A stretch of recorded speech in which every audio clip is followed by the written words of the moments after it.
జిల్లారా మా YouTube channel. నా పేరు రాజు. లోకేష్ గారు సీఎం తల్లిని అవమానిస్తే ఎవరైనా ఉంటారా?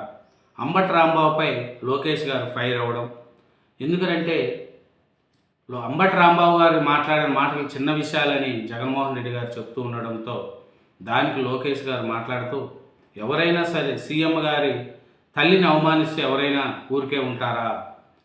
సొంత తల్లి చెల్లిని గౌరవించే అలవాటు మీకు లేకపోవచ్చు, కానీ మాకుంది. జగన్ తల్లికైనా ఏ మహిళకైనా ఒకే న్యాయం. మహిళల జోలికి వస్తే వదిలిపెట్టేది లేదు. మండలిలో మన లోకేష్ గారు వైసీపీ మీద ఒక ఫైర్ అయ్యాడు. ఎందుకంటే లోకేష్ గారు చెప్పడం ఒకటే, తల్లి ఎవరికైనా తల్లి. సీఎం గారు తల్లి మీద నోటు దురుసతో మాట్లాడిన అంబటి రాంబాబు గారు దీన్ని వదిలిపెట్టేది లేదు. అంబటి రాంబాబు గారి యొక్క నోటు దురుసుకు తగిన శిక్ష పడుతుంది. మీకు అలవాటు ఉందో లేదో కానీ తల్లి చెల్లిని గౌరవించే అలవాటు మాకుంది. కాబట్టి అంబటి రాంబాబు లాంటి వారిని వదిలిపెట్టే ప్రసక్తే లేదని లోకేష్ గారు మండిపడుతున్నారు. ఎందుకంటే అంబటి రాంబాబు ఎలాంటివాడంటే ఆంబోతు లాంటివాడు. మంత్రిగా పనిచేసి సిగ్గు మొగ్గు లేని వ్యక్తి అంబటి రాంబాబు. ఒక సీఎంగా ఉన్న ఆయన మీద ఆయన తల్లిని గురించి దూషించడం ఎంతవరకు సమంజసము? దీనికి జగన్మోహన్ రెడ్డి గారు వైసీపీ వాళ్ళు సంకలు గుద్దుకొని ఏదో పెద్ద స్వతంత్ర సమరయోధుడు అంబటి రాంబాబు అని 100 కార్లు 80 కార్లు వేసుకొని జగన్మోహన్ రెడ్డి గారు ఇంటికి వెళ్ళి కుటుంబ సభ్యులను ఓదార్చి వచ్చారు. ఏమమ్మా తప్పు కదా అట్లా మాట్లాడడం? ఏదన్నంటే రాజకీయ పరంగా మాట్లాడాలని చెప్పాల్సిన పోయిన జగన్మోహన్ రెడ్డి గారు అంబటి కుమార్తె గారు అయితే ఆయన అంటుంది కాపులం కాబట్టి మమ్మల్ని ఇబ్బంది పెడుతున్నారు అంట. మళ్ళీ పవన్ కళ్యాణ్ గారు ఎవరమ్మా? మీ నాయన అంబటి రాంబాబు గారు పవన్ కళ్యాణ్ గారి గురించి ఎంత హీనంగా మాట్లాడారో అప్పుడు రాలేదా కాపు కులస్తాం? పవన్ కళ్యాణ్ గారి బిడ్డల గురించి ఎలా మాట్లాడారు? పవన్ కళ్యాణ్ గారి యొక్క పెళ్లి గురించి మాట్లాడారు. అప్పుడు కాపు కులస్తులు గుర్తు రాలేదా? అంతే మీ నాయన అంబటి రాంబాబు గారిని మట్టుకంటే చేర్చేనే కాపు కులస్తులా? అంటే అంబటి రాంబాబు గారు సీఎం గారి తల్లిని తిట్టినా ఏం అనకూడదా?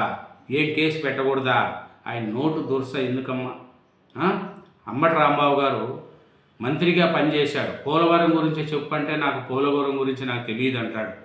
మరి అంబటి రాంబాబు గారికి కాపు కొలుస్తాడైతే సీఎం గారి మీద తల్లిని గురించి అందరూ చూడంగా మీడియా పరంగా కూడా మన చంద్రబాబు నాయుడు గారి తల్లిని ఏ విధంగా మాట్లాడినాడో ఆ మాటలు కూడా మనం చెప్పుకోలేము.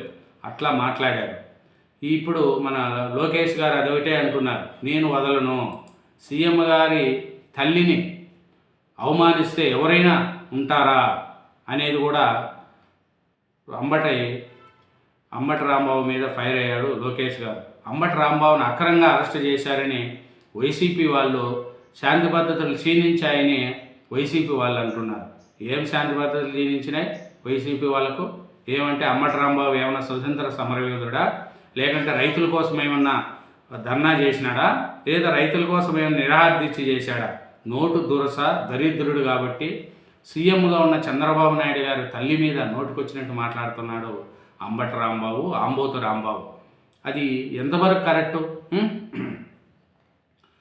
చెప్పండి, మీరే చెప్పండి. వైసీపీ వాళ్ళు అర్థం చేసుకోవాలా? అంబటి రాంబాబు ముఖ్యమంత్రి తల్లిని అవమానించారు, అవునా కాదా? వైసీపీ నేతలు సమాధానం చెప్పాలి. మహిళలను గౌరవించాల్సిన బాధ్యత మన అందరిపైన ఉంది. అలాంటిది అంబటి తప్పుడు మాటలు మాట్లాడితే వదిలిపెడతామా? టీడీపీ కార్యకర్త వైఎస్ భారతిరెడ్డి గురించి మాట్లాడితే తక్షణమే చర్యలు తీసుకున్నాం. అది మా చిత్తశుద్ధి. 5 ఏళ్ళు మీరేం చేశారు? మా పార్టీ ఆఫీస్పై దాడి చేస్తే ఏం చర్యలు తీసుకున్నారు? అసెంబ్లీలో మా తల్లిని అవమానిస్తే మీరేం చేశారు? అంబటి అనేది 2 చిన్న మాటలని జగన్ అంటున్నారు. ఒక తల్లిని అవమానిస్తే చిన్న మాటగా చూస్తామా? మాజీ మంత్రి అయి ఉండి అలాంటి మాటలు మాట్లాడితే సమర్థిస్తారా? సొంత తల్లిని చెల్లిని గౌరవించే అలవాటు మీకు లేకపోవచ్చు, కానీ మాకు ఉంది. మహిళల జోలికి వచ్చే వదిలిపెట్టాం.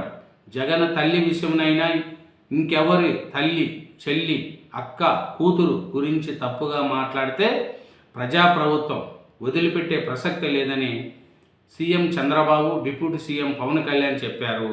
చూడండి, వాళ్ళు అదే చెప్తున్నారు.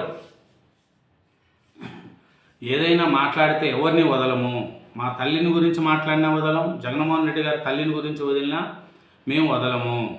ఎందుకంటే సొంత తల్లి చెల్లిని గౌరవించే అలవాటు మీకు లేదేమో కానీ మాకు అలవాటు ఉంది. భారతి గారిని గురించి మా టీడీపీ కార్యకర్త ఏదో పోస్టు పెడితే ఇమ్మీడియట్లీ అతన్ని అరెస్ట్ చేసి జైల్లో వేసాము. 5 ఏళ్ళు వైసీపీలో ఒక్కరినైనా అరెస్ట్ చేశారా? చంద్రబాబు నాయుడు గారి గురించి, లోకేష్ గారి గురించి, పుట్టుక గురించి జగన్మోహన్ రెడ్డి గారే మాట్లాడుతున్నారు. కార్యకర్తలు ఏంది, జగన్మోహన్ రెడ్డి గారే పవన్ కళ్యాణ్ పెళ్ళిళ్ళు 3 పెళ్ళిళ్ళు అంటాడు. వాడు జోగి రమేష్ అయితే పవన్ కళ్యాణ్ గారిని ముసులు నక్క అంటాడు చంద్రబాబు నాయుడు గారిని. పవన్ కళ్యాణ్ అయితే ఊరికి పెళ్లి చేసుకుంటాడు వాడుగా అని పవన్ కళ్యాణ్ గారి గురించి అవమానంగా మాట్లాడతారు. జగన్మోహన్ రెడ్డి గారు ఓ పక్క, జోగి రమేష్ ఓ పక్క, రోజా గారు ఓ పక్క, కొడాలి నాని ఓ పక్క, ఇలా అలమనేని వంశీ, ఇలా అందరూ నోటుకొచ్చినట్లు మాట్లాడుతూ ఉంటే అప్పటి వైసీపీ ప్రభుత్వం చూసిస్తున్నట్టు ఉండిపోయింది. అలా ఎంతోమందిని సోషల్ మీడియాలో పవన్ కళ్యాణ్ గారి యొక్క బిడ్డల గురించి కూడా మాట్లాడుతూ ఉంటే అప్పుడు జగన్మోహన్ రెడ్డి గారు ఏమీ మాట్లాడలేదు, సైలెంట్గా ఉండిపోయారు. కానీ ఇప్పుడు కూటమి ప్రభుత్వం వచ్చిన తర్వాత నోటు దురుసు ఉన్న వాళ్ళకి అందరికీ ఒక్కొక్కరికి వాళ్ళకు క్రమ పద్ధతిలో పెట్టే క్రమంలో ఒక్కొక్కరిని కరెక్ట్ లెవెల్లో పెడుతుంది. అట్లాగా అంబటి రాంబాబు గారు మంత్రిగా పనిచేసి సీఎం తల్లిని అవమానిస్తే ఎవరైనా ఊరికే ఉంటారా? అది 2 చిన్న మాటలే అంటాడు మన జగన్మోహన్ రెడ్డి గారు. దానికి కాన్వాయ్ చేసుకొని హంగామ చేసుకొని ఒక ఇద్దరిని చంపుకుంటూ పోయి జోగి రమేష్ను, అంబటి రాంబాబును ఓదార్చి వచ్చారు వాళ్ళ కుటుంబ సభ్యులు. అంటే ఏం స్వతంత్ర సమరయోధుల వాళ్ళు జోగి రమేష్, అంబటి రాంబాబు ఆంబోతులు వాళ్ళు. తల్లిని చెల్లిని గౌరవించలేని వాళ్ళు ఇంకా సమాజంలో ఉండే, రాష్ట్రంలో ఉండే తల్లి చెల్లిని గురించి ఏం మాట్లాడతాం మనం? అదే లోకేష్ గారు అదే అంటున్నారు, మీకు తల్లి చెల్లిని గౌరవించే అలవాటు మీకు లేదేమో, మాకు అలా కాదు, ఎవరి తల్లినైనా ఎవరి చెల్లినైనా అవమానపరిస్తే మేము వదిలిపెట్టము. భారతీరెడ్డి గారిని అవమానపరిచిన టీడీపీ కార్యకర్త అయిన కిరణ్ జైల్లో వేయించాం, అది మా సత్తా, కానీ మీరు ఒక్కరైనా చేశారా అనేది కూడా లోకేష్ గారు అంటున్నారు. సీఎం తల్లిని అవమానిస్తే ఊరుకుండాలా అనేది, అంబటి రాంబాబు లాంటి ఆంబోతుని మేము వదలము అనేది లోకేష్ గారు చెప్తున్న మాటలు ఇవి. Thank you very much. ఛానల్ను సబ్స్క్రైబ్ చేసుకోండి.